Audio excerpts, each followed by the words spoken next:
Research Group 2C has been exploring ways that the Missouri Botanical Garden can be a welcoming place to a more diverse audience. Our specific research question is, if the garden sits in one of St. Louis's most diverse neighborhoods, why aren't there more Black patrons? This wasn't an easy question to answer due to so many possible variables keeping Black people from visiting the garden. The lack of Black patrons is clear, as well as the many reasons that this is the case. So we've decided to focus our presentation on what we feel should be done to create a more inclusive environment in the garden. We've done our own research on what the garden has to offer as far as classes and events, and also how the garden promotes them. One thing we noticed is that advertisements for the garden's many resources seem to cater to an audience that has already been exposed to the garden rather than the people who don't know about the garden.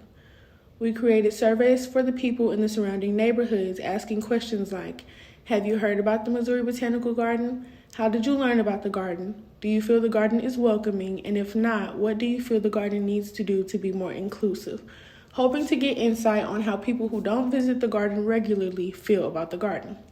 We also created interviews for the workers at the garden to understand a perspective on the garden's current audience from inside parties. Some common terms that came up in our interviews are community, diversity, education, and neighborhood. We asked questions such as, do you feel the previous advertisement for the garden has reflected the community surrounding the garden? Who do you feel has been the target audience of advertisements you've seen? And what do you feel the garden's marketing team could do differently to reach a more diverse audience through advertising and content? Majority of the garden staff we talked to had mainly only seen advertisements for big events such as Garden Glow, Japanese Festival, and Chinese Culture Day. Some garden employees expressed that they didn't feel the garden advertisements reflected the community surrounding the garden and catered towards a particular audience. Other employees felt that the advertisement was more plant-focused rather than engaging with people. They also felt that the content could be more fun and appealing to attract a younger audience. Based on the responses we received from our interviews, here are a few of our takeaways. In order to attract a more diverse demographic, specifically Black patrons, the garden must be intentional about putting out content that is representative of all people, especially the people who live in the surrounding areas.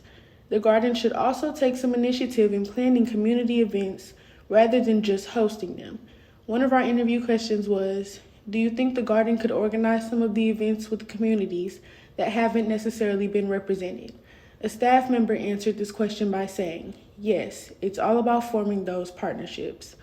The final thing we would like to address is accessibility. Providing a way to the garden for the parts of the community who don't have access to transportation would show that the garden does care about improving the relationship they have with the surrounding neighborhoods, and in turn diversify the garden's current audience.